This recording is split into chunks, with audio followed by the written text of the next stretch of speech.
अब आगे बढ़ते हैं हम सेक्शन बी के साइड, ठीक है। तो सेक्शन बी में 21 जो क्वेश्चन है, क्वेश्चन नंबर 21, ठीक है। क्वेश्चन नंबर 21 क्वेश्चन कह रहा है the number of equation equivalence relation in the set 1 2 3। हमें सेट गिवन है, सेट है 1 2 3 और आपसे कहा है कि कितने आपको relation in the set 1 2 3 containing the element 1 2 and 2 1। तो आपको सेट इक्विवेलेंस रिलेशन बनाना है जिसमें ऑलवेज भी 1 2 एंड 2 1 कंटेन होना चाहिए। पर इक्विवेलेंस रिलेशन क्या होता है? जो रिफ्लेक्सिव हो, सिमेट्रिक हो और ट्रांजिटिव हो, तो वो आपका इक्विवेलेंस रिलेशन होता है, ठीक है ना। तो हम कितने इक्विवेलेंस बना सकते हैं? देखिए R1 कोई रिलेशन मैंने फॉर्म किया 1 1, रिफ्लेक्सिव की प्रॉपर्टीज पहले फुलफिल कर लेते हैं 3 3, ओके। आपको कंटेन करना है 1 2, दैट इज 1 2 एंड 2 1 कंटेन होना चाहिए। जो रिलेशन होगा उसमें 1 2 2 1 होगा ही होगा। So one relation is this, एक ये हमने बना दिया। सेकंड वन, फर्दर अगर और रिलेशन मुझे ऐड करना है तो आपके पास 1 2 2 2 3 3, देखिए 1 2 तो कंटेन करना ही है, 2 1 देखिए ये सारी प्रॉपर्टीज फुलफिल कर रहा है R1, ये रिफ्लेक्सिव प्रॉपर्टी है। आपने कहा 1 2 2 1 है, सिमेट्रिक हो गया। देखिए 1 2 है, 2 1 है, then 1 1 is already exist, that is transitive. ये फर्दर जो इक्वेशन या सॉरी रिलेशन जो हम बना रहे हैं इसमें 1 2 2 1 कंटेन होना चाहिए। अगर मैं 1 3 ऐड करते हैं या ऐड करते हो आप, तो आपको 3 1 सिमेट्री के लिए ऐड करना होगा। और अगर 3 1 किया तो 2 3 और 3 2 भी आप ऐड करोगे, क्योंकि आपका देखिए 2 1 है, 1 3 है, दैट मीन्स 2 3 होना चाहिए, तभी तो ये ट्रांजिटिव होगा, इक्विवेलेंस बनाएगा। तो आप 2 3 ऐड करोगे, 3 2 सिमेट्रिक के लिए ऐड करना होगा। तो दैट मीन्स आपके पास टोटल कितने रिलेशन बन रहे हैं? That is 1, that is 2। आप ओनली 2 इक्विवेलेंस रिलेशन बना सकते हैं। तो which option is correct? Option number C is correct. 22 देखिए 22 क्वेश्चन क्या कह रहा है? कोई फंक्शन है R से R पे, ठीक है। चलिए हम बना देते हैं, कोई फंक्शन है R से R पे और ये फंक्शन डिफाइंड कैसा है? fx is equal to 1/x for all x belongs to R, for all x belongs to R। So which one function is this? कैसा फंक्शन ये होगा? 1 1 है, ऑन टू है, बाइजेक्टिव है या नॉट डिफाइंड है? क्लियर? तो अब आप ये देखिए, थोड़ा सा जो क्वेश्चन है ना, कई बार आप इनको सॉल्यूशन करने जाएंगे, जब फंक्शन हमारा ये होता है तो ऑब्वियसली है ये, और ये फर्स्ट पार्ट जो होता है आपका ऑब्वियसली ये डोमेन होता है and second one is range, ये तो सबको क्लियर है। बट यहाँ पर प्रॉब्लम ये है कि अगर डिफाइंड कर दिया, देखो बेटा जब फंक्शन डिफाइंड होता है तो इट इज क्लियरली दैट ये डोमेन होगा ही होगा और ये रेंज होगा ही होगा। ये डोमेन है, दैट मीन्स इसमें जीरो इंक्लूड नहीं होगा, बट यहाँ कहीं मेंशन है नहीं, दैट मीन्स इसमें जीरो होगा। बट नॉर्मली फंक्शन को आप कभी करते हो ना, तो उसमें अगर फंक्शन इस फॉर्म में डिफाइन किया जाए तो दैट इज मैपिंग है R to R, तो आप ये कह सकते हैं यहाँ पर जीरो इंक्लूड है। जीरो इंक्लूड है तो देखिए बेटा आप f0 रखोगे 1/0, दैट इज इन्फिनिटी। आप फंक्शन को डिफाइन ही नहीं कर सकते, आप डिफाइन नहीं कर सकते जीरो पे, तो जीरो इसमें इंक्लूड कर रहा है तो फंक्शन क्या हो जाएगा? 1 1 on 2 पॉसिबल है नहीं, 1 1 on 2 नहीं है तो बाइजेक्टिव होने का तो और कोई वे ही नहीं रहता है। फिर 1 1 होगा, ऑन 2 होगा तभी बाइजेक्टिव होगा। तो fourth option is not defined, that is D is correct, okay. But logically अगर आप देखिए, अगर इस तरीके से फंक्शन हमें डिफाइंड होता ना तो ये क्लियर रहता है कि फंक्शंस में जीरो इंक्लूड नहीं है। और अगर आप जीरो इंक्लूड नहीं लेते हो, यानी कि x does not belongs to R, that is domain, उस केस में ये फंक्शन बाइजेक्टिव होगा, क्लियर। बट ऑफिशियली या बात किया जाए तो यहाँ पर फंक्शन नॉट डिफाइंड होगा आपका। 22 का option number D is correct. Now 23 question number 23, question number 23 क्या कह रहा है? कोई फंक्शन है, कहाँ से कहाँ डिफाइंड है? नेचुरल नंबर से नेचुरल नंबर पे। और किस फॉर्म में डिफाइंड है? वो फॉर्म में डिफाइंड है fn is equal to signum function है आपका।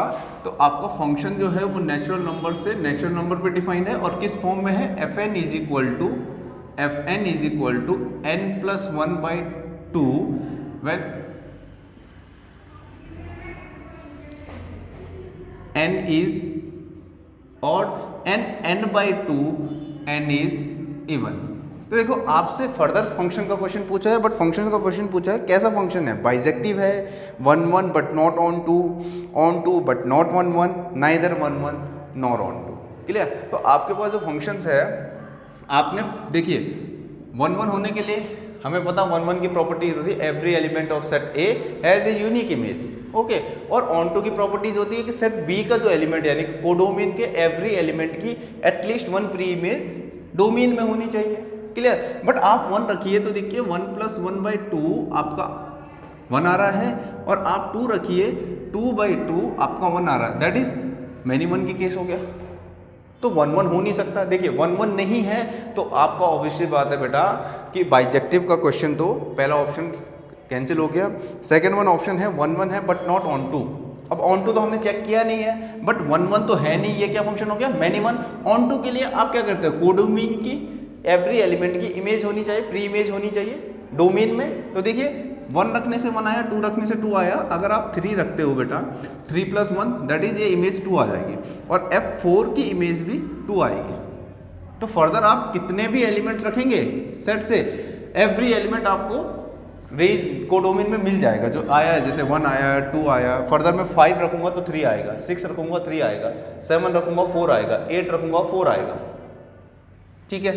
तो आपका जो क्लियर है, क्लियरली रेंज जो होगी इस फंक्शन की, फर्दर जो फंक्शन जो हमें गिवन है उसकी रेंज ऑलवेज भी इक्वल टू कोडोमेन है। ठीक है। तो ये आपके पास डिफाइंड है क्लियरली, फंक्शन क्या हो गया, ऑन टू हो गया बट नॉट 1 1। यहां आप कह सकते हो नॉट 1 1, फंक्शन 1 1 नहीं है बट ऑन टू है। तो दैट मीन्स आपका option number C is correct, option c is correct. Okay. तो बढ़ते हैं आगे क्वेश्चन की ओर। 24 क्वेश्चंस क्या कह रहा है आपका, ये तो इनवर्स फंक्शन का है और आपसे कहा है the value of sine inverse cos 13π/5। देखिए वैल्यू फाइंड आउट करनी है साइन इनवर्स cos 13π/5। क्लियर। अब ये तो हमें पता है कि साइन इनवर्स की जो प्रिंसिपल वैल्यू होती है वो π/2 से -π/2 से π/2 होती है। क्लियर। अब आपका जो cos फंक्शन है वो क्या है 13π/5। तो रेंज अगर आप निकालने जाएंगे तो 90 से अबव ही आ रही है, तो आप इसको लिख सकते हैं साइन इनवर्स cos 2π + 3π/5। देखिए sine 360 + theta, sorry cos 360 + theta, cos theta, ये आ गया आपका साइन इनवर्स cos 3π/5। फर्दर आप इसको रेंज में निकालना चाहोगे तो बेटा अभी भी ये आप डिवाइड करके देख लीजिए, तो ये अभी भी आपका 90 से अबव जा रहा है। ठीक है। और आपका साइन इनवर्स फर्दर इसको चेंज करना होगा cos π - 2π/5। cos 180 - थीटा कितना होता है, cos 180 - थीटा होता है cos थीटा 2π/5, और साइन इनवर्स माइनस थीटा होता है बेटा minus sine inverse cos 2π/5। Clear. But हमें पता है साइन इनवर्स से cos कैंसिल नहीं होता है, प्रॉपर्टीज होती है, तो आप इसको क्या कर सकते हैं, sine inverse sine 90 - 2π/5 sine 90 - theta that is cos theta. Clear. cos 2π/5 को आप लिख सकते हैं, साइन इनवर्स से साइन कैंसिल, तो माइनस कितना आ गया π/2 - 2π/5। आप इसको सॉल्व कीजिए, आपका आंसर आएगा -π/10 that is option B. Option B is correct. Question number 24 का ऑप्शन बी इज करेक्ट। ठीक है। अब फर्दर हम करते हैं नेक्स्ट क्वेश्चन, क्वेश्चन नंबर 25। ठीक है। 25 क्वेश्चन क्या कह रहा है, if sine inverse x greater than cos inverse x then x should lies in the interval. कौन से इंटरवल में x लाइज करेगा, व्हेन केस क्या है गिवन है, देखिए sine inverse x greater than cos inverse x। Clear. हमें x का इंटरवल फाइंड आउट करना है। अब आप देखिए आपको प्रॉपर्टीज पता है sine inverse x greater than, आप इसको π/2 माइनस साइन इनवर्स x लिख सकते हैं, ऑब्वियस सी बात है, क्योंकि प्रॉपर्टी होती है sine inverse x plus cos inverse x is always equal to π/2। That means अगर sine inverse x left hand side आ गया तो राइट 2 साइन इनवर्स x हो जाएगा greater than what π/2, and sine inverse x is greater than π/4। That means sine inverse x greater than sine inverse 1/√2। This implies, देखिए x is greater than what 1/√2। Obviously.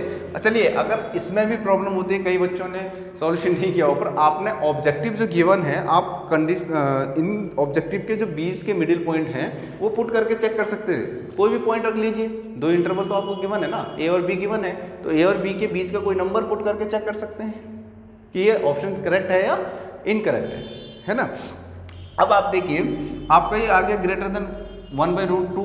हमें ये पता है कि जो sine inverse होता है, देखिए साइन इनवर्स एक्स, तो साइन इनवर्स एक्स जब होता है that this implies x belongs to what, -1 to 1। Close interval होता है ना, साइन का जो डोमेन होता है, इनवर्स एक्स का डोमेन वो -1 से 1 होता है, बट आपका जो एक्स आ रहा है वो कितना आ रहा है, 1/√2। तो क्लियरली जो एक्स की वैल्यू होगी इस केस के लिए, इस पर्टिकुलर केस के लिए 1/√2, 1। So which option is correct? Option number C is correct.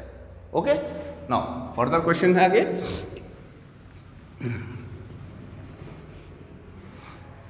Question number 26 की हम बात करते हैं। 26 देखिए मैट्रिक्स का क्वेश्चन है और बहुत इजी क्वेश्चन है मैट्रिक्स का।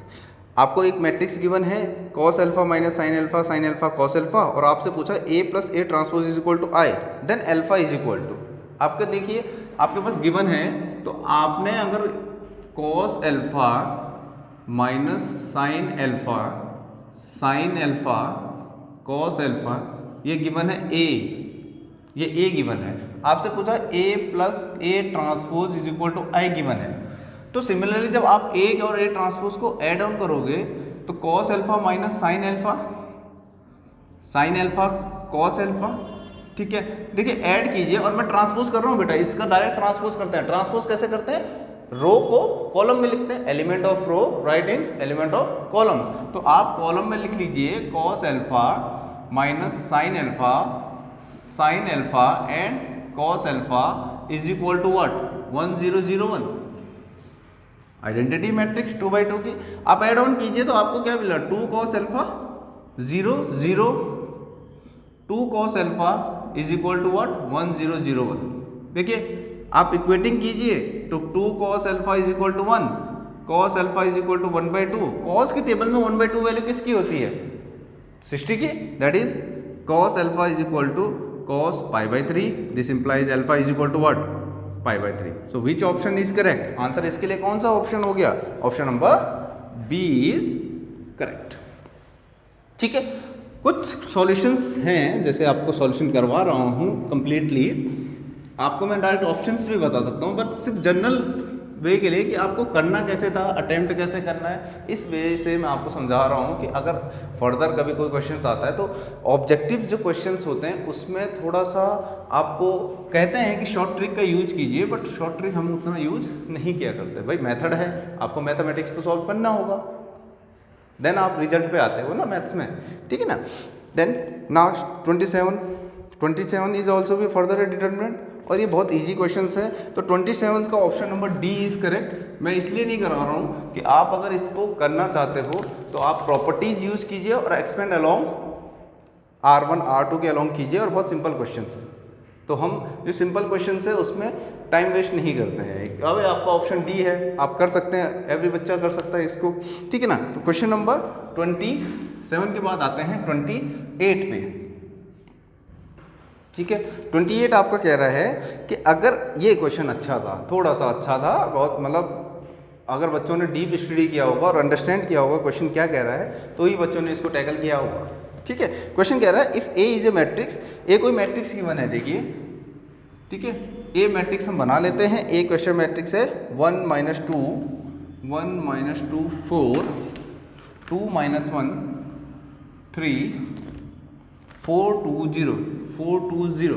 नो ये ए मैट्रिक्स हमने बना दिया। फर्दर क्वेश्चन पे आते हैं। Is the adjoint of a square matrix b, is a adjoint of square matrix b, then b inverse is equal to, क्या फाइंड आउट करना है, बी इनवर्स। भाई किसी का भी इनवर्स फाइंड आउट करना होगा, उस पर्टिकुलर मैट्रिक्स का हमें एडजॉइंट चाहिए, उस पर्टिकुलर मैट्रिक्स का हमें डिटर्मिनेंट चाहिए, क्लियर। हमें गिवन है ए, तो हमें फाइंड आउट कहा है, हमें गिवन ऑल्सो गिवन है adjoint b is equal to what, matrix a. जो ये पर्टिकुलर मैट्रिक्स गिवन था ये एडजॉइंट बी के इक्वल है, ठीक है। तो हम क्या करते हैं, देखिए एडजॉइंट बी, मुझे इस बी मैट्रिक्स का डिटर्मिनेंट भी चाहिए बी इनवर्स फाइंड आउट करने के लिए। अगर आपको बता दूं तो आपको बी इनवर्स फाइंड आउट करना, that is adjoint of B upon determinant of B find out करना पड़ेगा, राइट। ये तो है गिवन आपके पास। चलिए अब इसकी बात करते हैं, ये कैसे फाइंड आउट किया जाएगा। बी मैट्रिक्स तो हमारे पास है ही नहीं, ठीक है ना। तो बी मैट्रिक्स के लिए क्या कर रहे हैं, देखो adjoint of B, this means आप क्या कर सकते हो, डिटर्मिनेंट ऑफ ए। आपको इसका डिटर्मिनेंट निकालना तो आप इसका डिटर्मिनेंट निकाल सकते हैं, डिटर्मिनेंट ऑफ ए, है ना। तो एडजॉइंट ऑफ बी आपको मैं लिख देता हूं, आपने पढ़ा भी होगा ये formula, adjoint of A matrix is always be determinant of A n - 1 होता है, दैट इज अ फॉर्मूला, ठीक है। अब एडजॉइंट ऑफ ए है तो आप इसका डिटर्मिनेंट 1 - 2 4, 2 - 1 3, 4 2 0, और आई होप कि आपको डिटर्मिनेंट सॉल्व करना आता है। ये आंसर डायरेक्ट बेटा आपका 2 आएगा। आप इस डिटर्मिनेंट को सॉल्व कीजिए और एडजॉइंट बी के प्लेस पे देखिए, एडजॉइंट बी के प्लेस पे ये फॉर्मूला अगर मैं यूज कर लूँ, determinant B is equal to n - 1, तो ये किस ऑर्डर का डिटर्मिनेंट है, 3/3 का। तो यहाँ पर आपका क्या आ जाएगा, 3 - 1, that is determinant B square. Okay, so determinant B is equal to what, +-√2। देखिए डिटर्मिनेंट बी आ गया, ओके। और आपका एडजॉइंट बी आपके पास पता है, आपका एडजॉइंट बी किसके इक्वल है, ए के इक्वल। सो आप फर्दर इक्वेशन पे आइए। आपका जो क्वेश्चन है, अगर मैं बी इनवर्स निकालने जाऊँ तो क्या आ जाएगा, A upon determinant of B, that means +-1 upon, या आप √2 भी लिख सकते हैं, 1 upon √2 determinant A. So which option is correct, option number D is correct. Option number D is, ये देखिए आंसर आपका दे रहा है। बस थोड़ा सोचने वाली बात थी, कहा गया था कि जो ए मैट्रिक्स है वो एडजॉइंट ऑफ बी है, adjoint of B means adjoint of B is equal to what, A. Clear हो गया, क्या अच्छा क्वेश्चन था, सीबीएसई ने ये बहुत अच्छा क्वेश्चन बनाया था। सोचने वाली बात थी, बच्चों ने किया भी होगा, काफ़ी बच्चों ने जिनकी तैयारी अच्छी थी होगी, जिन्होंने प्रैक्टिस किए होंगे, अंडरस्टैंडिंग वाला क्वेश्चन था, ठीक है। चलिए फर्दर आगे बढ़ते हैं, क्वेश्चन नंबर 29 क्या कह रहा है, आइए भाई, सेम क्वेश्चन है, मैट्रिक्स का ही है। हाँ, थोड़ा सा e⁵ आ गया होगा तो बच्चे कंफ्यूज हो गए क्योंकि इतना बड़ा हम कब तक फाइंड आउट करेंगे, है ना। चलिए देखते हैं, कह रहा है ए कोई मैट्रिक्स है, ठीक है। कह रहा है a⁵ -a⁴ -a⁴ + a² is equal to what, value find out करनी है। और आपको ए मैट्रिक्स जो है वो इस फॉर्म में गिवन है, देखिए बेटा 1 1 1 -1 -1 -1 1 1 1, that is a. Find out करना है आपको value a⁵ a⁴ -a⁴ + a², correct, right. ये आपको फाइंड आउट करना है ना, ठीक है। तो अब आप क्या कीजिए, सबसे पहले a² फाइंड आउट करेंगे। a² मीन्स देखिए 1 1 1 -1 -1 -1 1 1 1, a² is equal to what. अगर आपको पता नहीं है तो आप सबको पता होगा, a² फाइंड आउट करने के लिए हम क्या करते हैं, a इंटू ए, वही मैं डायरेक्ट कर रहा हूँ, 1 1 1 -1 -1 -1 1 1 1, इज इट। अब आप देखिए प्रोडक्ट कैसे करते हैं, प्रोडक्ट का रूल होता है, इसका कॉलम, फर्स्ट मैट्रिक्स का कॉलम सेकंड मैट्रिक्स के रो के इक्वल होना चाहिए, ऑलवेज भी है, 3/3 का है। रो इंटू कॉलम कीजिए तो देखिए बेटा, आप a² फाइंड आउट करोगे ना, फर्स्ट रो फर्स्ट कॉलम 1 × 1 1 -1 × 1 -1 1 × 1, तो आपका ये 1 आएगा। आप करके देखना, इसको सॉल्यूशन करना, आपका सिमिलरली जो मैट्रिक्स आएगा बेटा वो a² किसके इक्वल आ गया, a के। अब आप देखिए a³ फाइंड आउट करोगे तो आप क्या करोगे, a² × a, आपका a² ऑलरेडी a है, a × a² further is equal to, ये भी a आएगा, a4 भी a आएगा, a5 भी a आ गया। अब वैल्यू पुट कीजिए, आप रखोगे यहाँ, वैल्यू पुट करेंगे तो क्या आ जाएगा, a - a + a।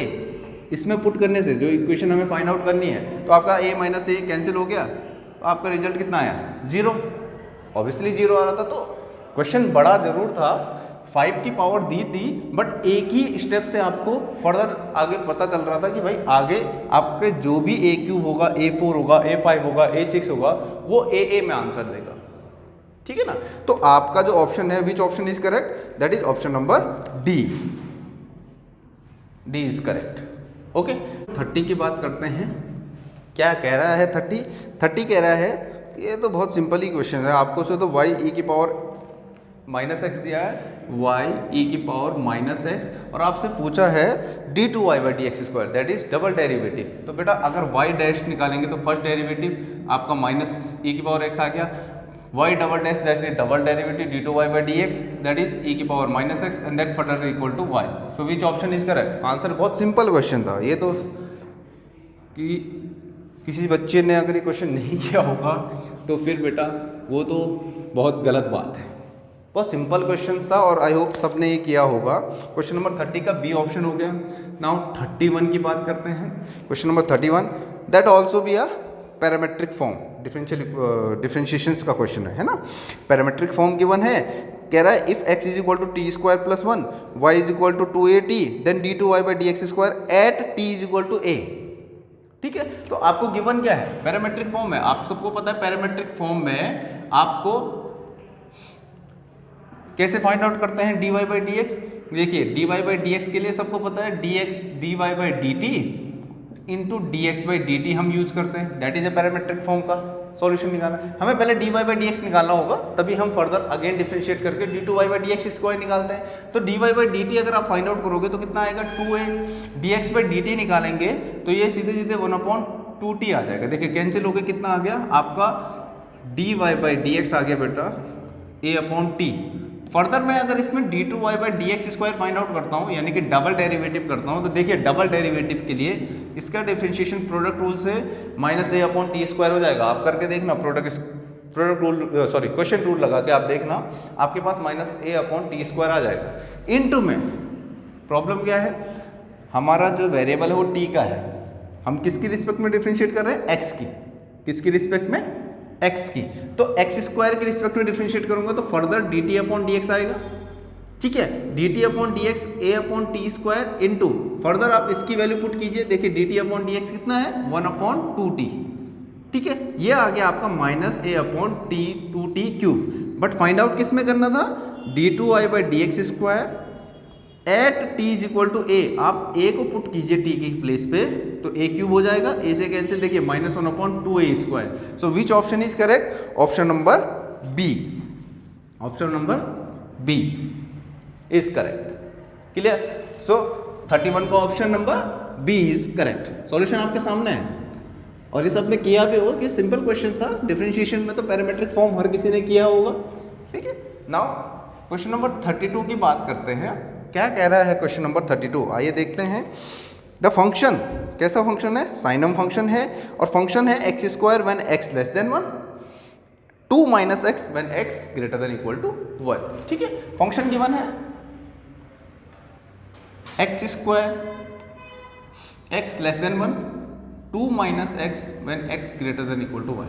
अब आपसे ऑप्शन में क्या पूछा है? क्वेश्चन कह रहा है क्या ये फंक्शन डिफरेंशिएबल है at x equal to 1, not differentiable at x equal to 1, differentiable at x equal to 1, not continuous at x equal to 1, neither continuous nor differentiable at x equal to 1। ठीक है, हमसे कह रहा है differentiability और continuity की बात कर रहा है।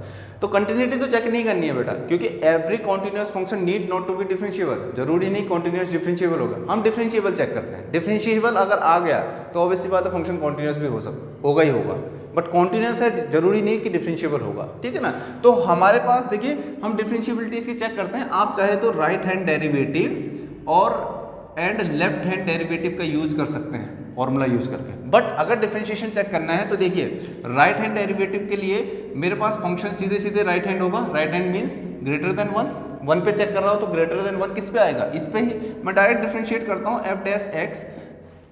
राइट हैंड डेरिवेटिव के लिए मैं चलो फंक्शन लिख देता हूं बेटा 2 माइनस एक्स। देखिए एफ डैश एक्स इसमें कितना आ रहा है? -1।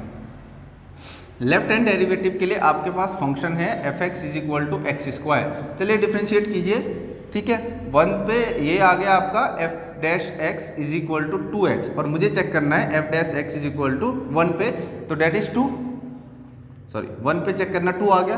देखिए right hand derivative does not equal to left hand derivative, that means function is not differentiable at x equal to 1।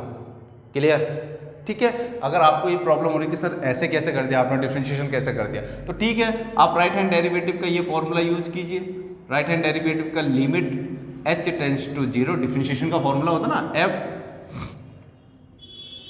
1 plus h minus f1 upon h, वहां से आपको result मिल जाएगा। और लेफ्ट हैंड डेरिवेटिव के लिए माइनस का use करते हैं। ठीक है ना। तो आपका ऑप्शन क्या है, right hand derivative that not equal to left hand derivative, this means option number A is correct. Function 1 पे डिफरेंशिएबल नहीं होगा। चलिए क्वेश्चन नंबर 32 हो गया। चलिए हम बात करते हैं अब 33 की। 33 क्वेश्चन क्या कह रहा है, क्वेश्चन नंबर 33 है बेटा आपका।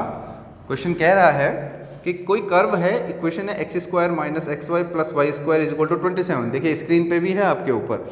Has tangent parallel to the x axis at, आपको पॉइंट ऑफ कांटेक्ट पूछा है कि जब ये कर्व गिवन कर्व है, कर्व की क्वेश्चन आपके पास है x square minus x y plus y square is equal to 27। जब ये कर्व होगा ना, ये कर्व हो सकता है इस फॉर्म में बना हो, ये कर्व है, ठीक है, और इस पे कोई टेंजेंट है जो एक्स एक्सिस से पैरेलल है। अब सपोज दैट ये कर्व इस तरीके से बना होगा, तो जो P है ना, पॉइंट ऑफ कांटेक्ट, इस P की आपको पॉइंट बताने हैं कि किस पॉइंट पे पॉइंट ऑफ कांटेक्ट क्या होगा जब टेंजेंट पैरेलल होगा एक्स एक्सिस के। ठीक है ना, अच्छा क्वेश्चन है, सोचने वाला क्वेश्चन है पॉइंट ऑफ कांटेक्ट निकालने के लिए। ठीक है, तो हम देखिए हमारे पास ये क्वेश्चन है, कर्व है। अब आपको टेंजेंट में पॉइंट ऑफ कांटेक्ट निकालना हो या इक्वेशंस निकालनी हो तो हमें dy बाई डी एक्स की रिक्वायरमेंट होती है। तो हम सबसे पहले क्या करेंगे, इसको डिफरेंशिएट करेंगे। चलिए डिफरेंशिएट कर लेते हैं। Differentiate with respect to x, देखिए 2x माइनस, यहाँ आप लगाओगे प्रोडक्ट रूल लगाएंगे, dy by D x plus y into 1, और ये आपका 2y dy by D x is equal to 0। Clear. अब देखिए बेटा, dy बाई डी एक्स की टर्म को एक साथ ले लेते हैं। मैं डायरेक्ट यहाँ से आपको लिख लेता हूँ। देखिए माइनस से अंदर मल्टीप्लाई हुआ, माइनस वाई आ गया, ये अलग टर्म आएगी, और प्लस 2y माइनस एक्स, और इनके साथ आएगा dy by D x equal to 0। Further इसको आप राइट हैंड साइड ले जाइए तो 2y माइनस, या आप डायरेक्ट देख लीजिए, dy बाई डी एक्स कितना आएगा आपका, dy बाई डी एक्स आ गया बेटा आपका minus 2x minus Y upon में 2y minus x, 2y minus x, is it. अब यहाँ से 2y माइनस एक्स आया तो आप इसको लिख सकते हैं dy by D x is equal to, देखिए माइनस कॉमन ले लीजिए, ऊपर से y माइनस 2x अपॉन में 2y माइनस एक्स, ये पॉजिटिव आ गया। ये मेरा स्लोप ऑफ टेंजेंट आ गया, dy by D x. Point of contact चाहे आप x1 y1 ले लीजिए, पर यहाँ पर आप लिख सकते हैं dy by D x at x1 y1 is equal to what, y1 minus 2x1 upon 2y1 minus x1। ये पॉइंट ऑफ कांटेक्ट आ गया, यानी कि ये स्लोप ऑफ टेंजेंट है, पॉइंट ऑफ कांटेक्ट है x1 y1। क्वेश्चन कह रहा है जब टेंजेंट जो है, मैंने अभी कर्व बनाया था ना, पैरेलल होगा x एक्सिस के, तो P जो पॉइंट है दैट इज x1 y1 आपको फाइंड आउट करने हैं। तो आपको पता है व्हेन, देखिए व्हेन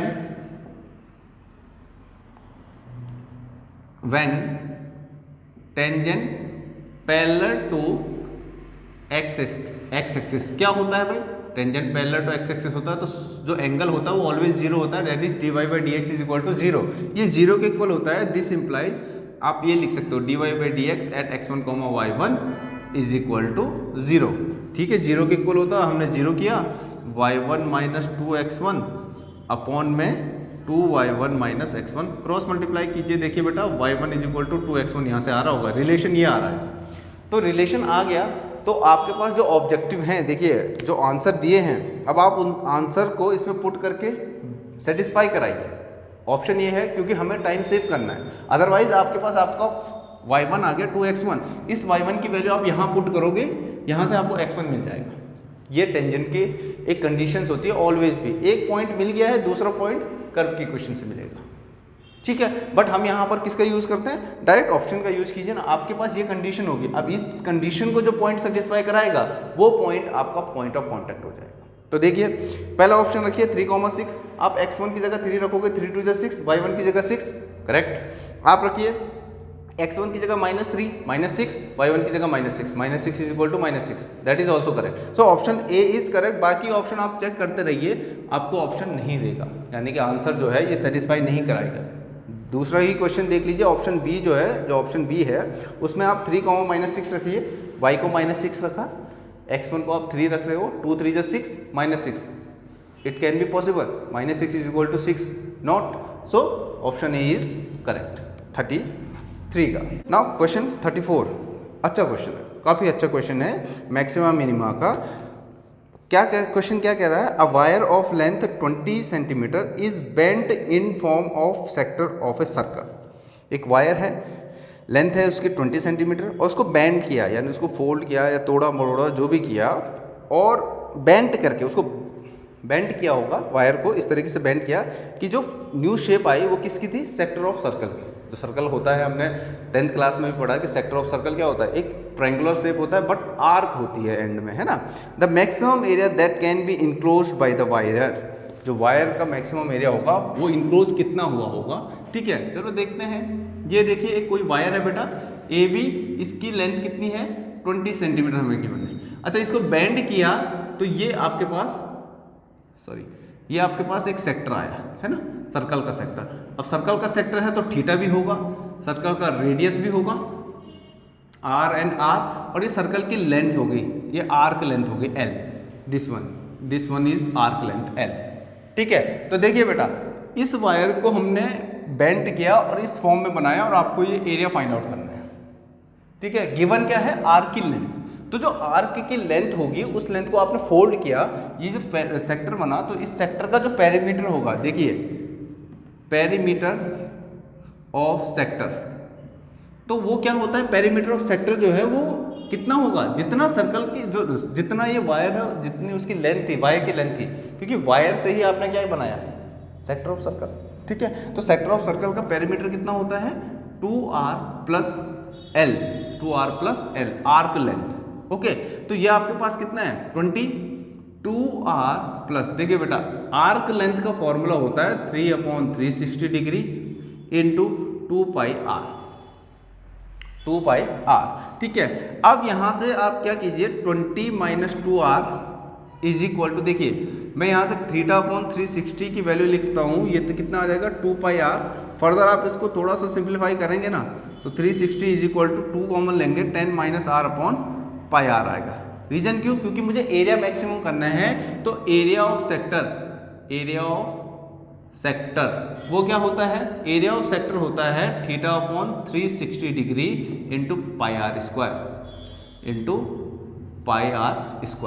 इज इट। अब एरिया कितना है ए, ये कितना है θ/360। देखिए मैं मैक्सिमम या मिनिमम तभी कर सकता हूँ, या आपको पता होगा मैक्सिमम मिनिमम आप तभी कर सकते हैं जो पर्टिकुलर टर्म्स है, जैसे एरिया को मैक्सिमम करना है, ये कंप्लीटली वन वेरिएबल होना चाहिए, यहाँ 2 वेरिएबल हो रहा है, थीटा और are is a variable.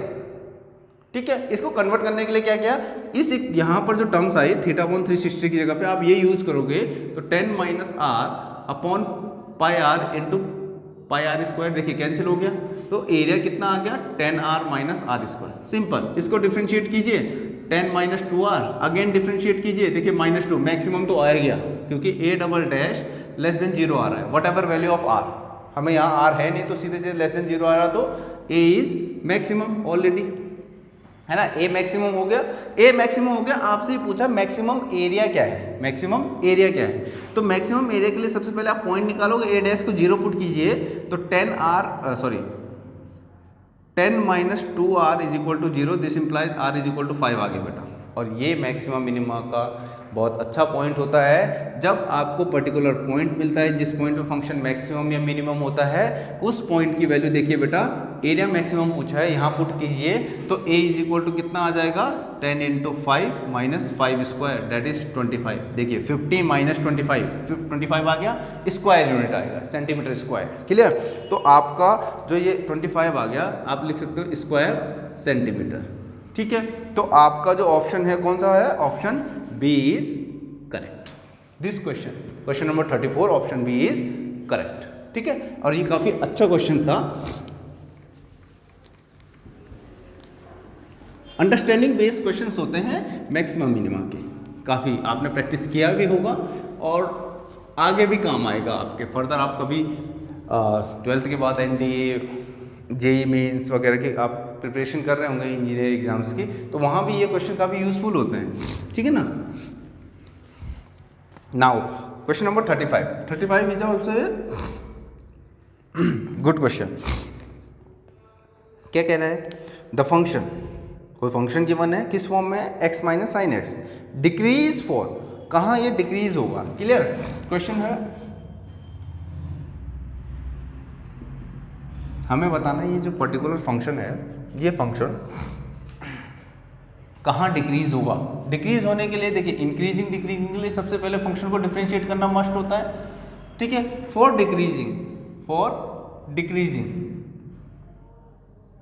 Decreasing आपका एफ डैश एक्स ऑलवेज क्या होता है, लेस देन 0। ये कंडीशंस होती है डिक्रीजिंग की। दैट मीन्स आपको एक्स को कुछ भी पुट कीजिए तो ये कंडीशन फुलफिल होनी चाहिए, यानी कि वैल्यू ऑलवेज भी ये फंक्शन की लेस देन 0 ही होनी चाहिए, है ना। अब हमें ये कह रहा है कि डिक्रीजिंग किस इंटरवल में होगा या किस पे होगा, ये आपसे ऑप्शन में पूछा है। तो ऑल एक्स, अब ऑल एक्स कह रहा है, यानी कि आप ये कह सकते हो, पहला ऑप्शन देखिए A, all X, that means X belongs to real number. अब कंटिन्यूसली देखिए बेटा, इस क्वेश्चन में आप अगर फाइंड आउट करने जाओगे तो आपको ऑप्शन की हेल्प लेनी होगी, ठीक है। ऑल एक्स कह रहा है, देखिए ऑल रियल नंबर के लिए कॉस की जो मैक्सिमम वैल्यू कितनी होती है, -1 और 1। आप पुट करके देख लीजिए, देखिए -1 रखूंगा तो +1 इज इक्वल टू कितना, 2, दैट इज ग्रेटर देन 0, है ना। और अगर आप 1 रखते हैं तो आंसर कितना आ रहा है, 0, that is also positive, that is also positive, that is all x के लिए तो ये कभी डिक्रीजिंग होगा नहीं। सेकेंड ऑप्शन है x लेस देन π/2, बी पे देखिए x लेस देन π/2। अब आप देखिए बेटा